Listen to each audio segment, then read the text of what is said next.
welcome to Tuesdays with Tiff. It's Tuesday, February 14th, Valentine's Day. Happy Valentine's Day.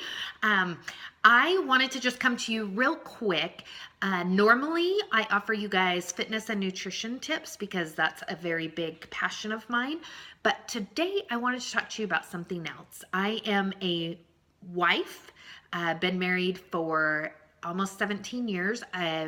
Including being a wife, I'm a military spouse, and I'm a mom to a teenage daughter and twin boys.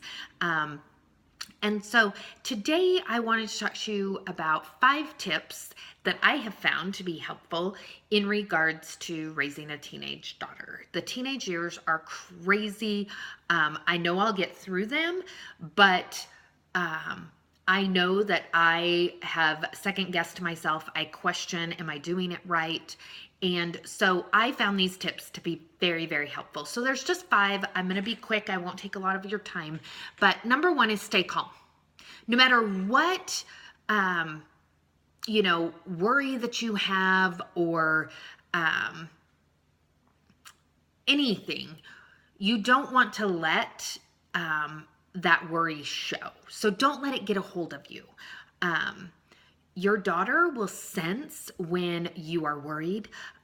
So if that happens, she may end up freaking out too. So before you respond to anything crazy that has come out of her mouth, count to 5 before you respond. Even though you might be, super nervous that maybe she's dating the wrong guy or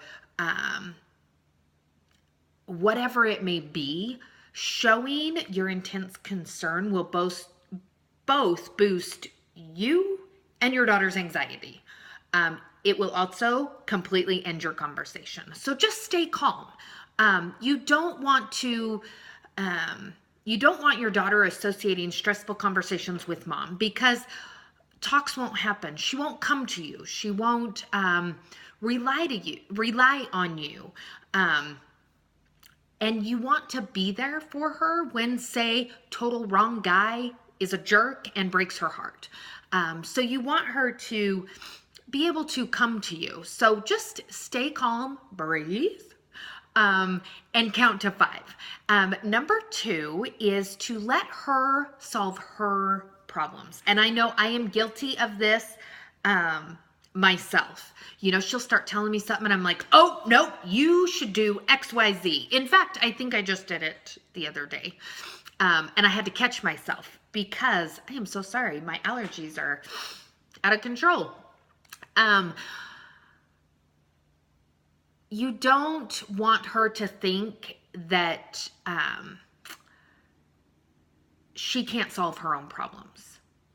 You want to empower her to be able to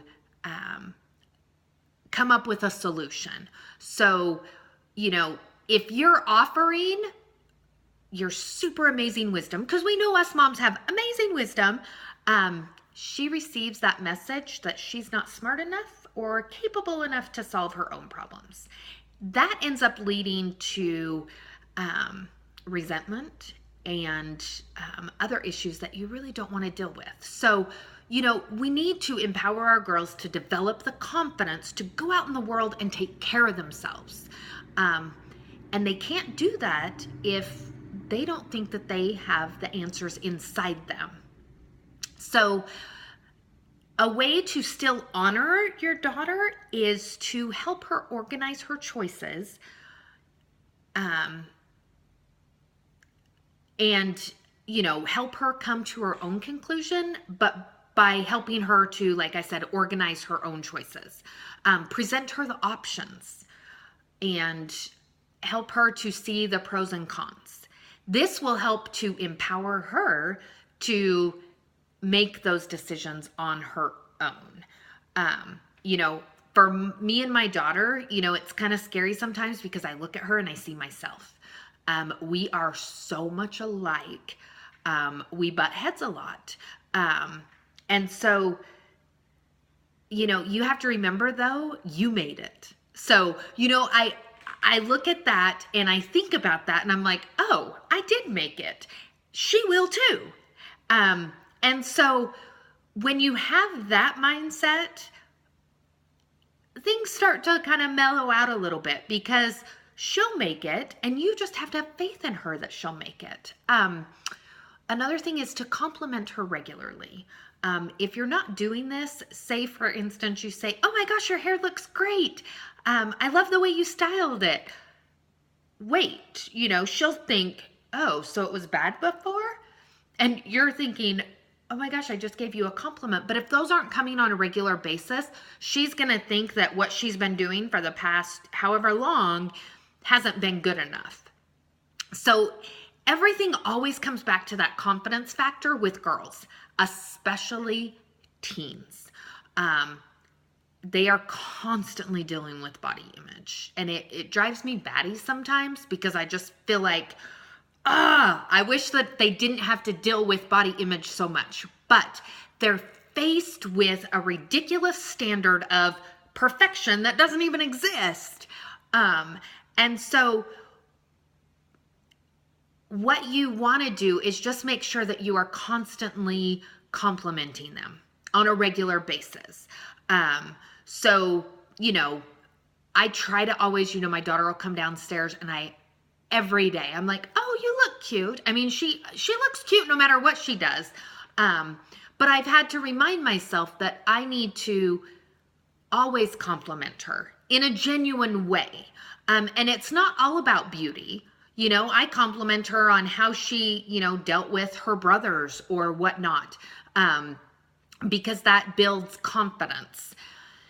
All right, number 4, take it seriously. So, and I find like I am guilty of this. I'm like, that's not a big deal. But to them, it is a big deal. It's, to us, it doesn't seem like it is, but to them, it is. Metaphorically speaking, obviously, it's not really the end of the world, but it doesn't matter whether, it's middle school, high school, college, whatever it is. To them, they are wanting to just excel in everything that they do. So if they say they do not so well on a test, we always say, well, it's not the end of the world, but to them, they're striving to do their best. So, anytime a setback happens, whether it's in their schoolwork, a friendship, maybe they have a breakup. Our daughter, we told her she's not able to date till she's 16. But girls just want us to understand. So if we belittle any of their struggles, relationships, grades, fights, or setbacks, it just makes them feel inadequate. They already get labeled as dramatic and overreactive every day. And I am guilty of that. I'm like, "Oh my gosh, she's so full of drama." And when I talk to my other mom friends, we're always like, "Oh my gosh, the girls are so drama filled." But we, as their mom, are their rocks. We are the ones that they turn to. And remember when you were in middle school, high school, college, remember what it was like. You can be their source of comfort and solace. We've been through it all. We went through middle school, high school, some of us college, some of us not. But we went through those really hard times and we made it. And what we need to do is let them know that we understand how they feel and that we're there for them. And soon after, she'll start to feel better and she will really appreciate your support. So number 5, this is the last one, listen more. Now, most of these tips can really be boiled into this one golden nugget of talk less, listen more. That's not just with our daughters, that's with anything, with your spouse, with your other kids, your friends, your coworkers, really listening more, because our daughters just want to be heard.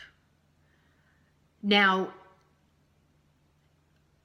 if you are finding that you're really listening, but your daughter doesn't see it that way, try using what they call active listening. Validate her feelings, affirm her emotions, parrot back to her the message that she's relaying to you.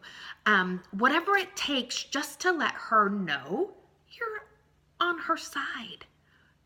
You know, sometimes she may be in the wrong, and that's okay. But you will be better off understanding her story, her emotions, than immediately just abandoning her, abandoning her in her time of need. So when you're on the same team, guess what? You can work it out together. All right? So those are my 5 tips. I'm going to reiterate them one more time. Just go through, stay calm, let her solve her problems, compliment regularly, take it seriously, and number 5, listen more. I hope this was helpful, and I will see you guys next week. Have a great day. Bye.